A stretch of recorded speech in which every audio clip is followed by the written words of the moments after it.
Hello viewers, আজ আমি আপনাদের জন্য নিয়ে এসেছি গ্রামীণ স্বাদের একটি সম্পূর্ণ ভিন্ন রেসিপি। গ্রামীণ রেসিপি বলা যায় চান্দা মাছের বড়া। এই রেসিপিটির জন্য আমাদের যা দরকার সেগুলো আমি প্রথমে দেখিয়ে দিচ্ছি। আমি এখানে নিয়ে নিয়েছি গুঁড়া চান্দা মাছ 1 কাপ। দেখতে পাচ্ছেন খুবই ছোট চান্দা মাছ। এরপর নিয়ে নিয়েছি মসুরের ডাল 1/2 কাপ। মসুরের ডালটা আমি ভিজিয়ে নিয়েছি এখানে।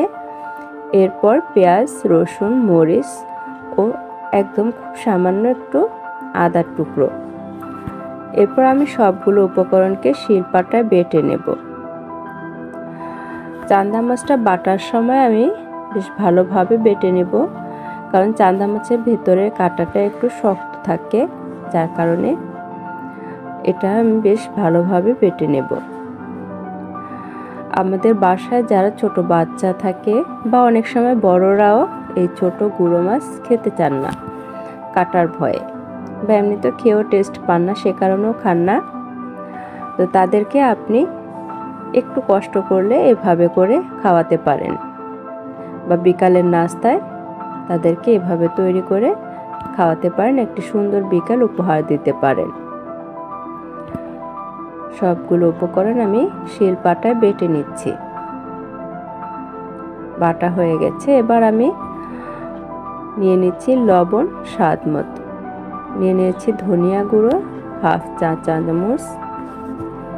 এবার নিয়ে নেব মরিচ গুঁড়ো 1/2 চা চামচ। এখানে মরিচ গুঁড়ো খুব একটা দেইনি, কারণ বাটার সময় আমি কাঁচা মরিচটা ব্যবহার করেছিলাম।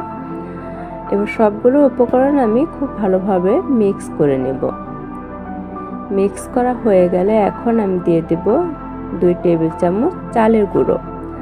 যেহেতু মাছটা নরম, বড়াটা নরম হবে, সেই কারণে এখানে চালের গুঁড়োটা দেওয়ার কারণে বড়াটা এক মুচমুচে ভাব চলে আসবে, খেতে দারুণ হবে। আর বড়া জাতীয় খাবারগুলো একটু মুচমুচে হলেই বেশি ভালো লাগে। চলে যাচ্ছি আমি চুলায়।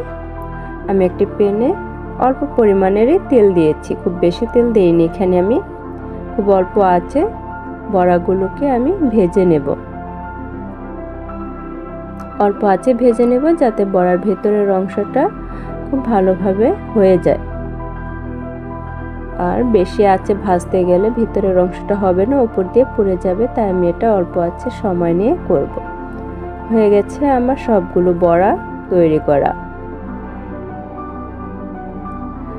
দেখতে পাচ্ছেন আমি সস দিয়ে এটাকে খাওয়ার পরিবেশনের জন্য রেডি করে নিয়েছি।